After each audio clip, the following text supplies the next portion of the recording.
حسد انسان کو اس طرح کھا جاتا ہے جس طرح دیمک لکڑی کو کھا جاتی ہے۔ تھوڑی دیر قبرستان جا اور بولنے والوں کو خاموش دیکھ۔ بچہ بڑا ہو کر سمجھ جاتا ہے کہ ابا کی پابندیاں ٹھیک تھیں، اور بندہ مرنے کے بعد سمجھ جاتا ہے کہ اس کے رب کی پابندیاں ٹھیک تھیں۔ میں نے شمس سے پوچھا کہ تصوف کیا ہے؟ اس نے کہا، دل میں خوشی محسوس کرنا جب دکھ ظاہر ہو۔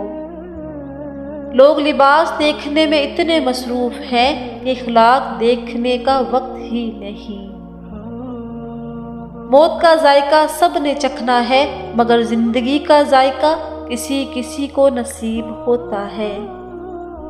اگر میرا علم مجھے انسان سے محبت کر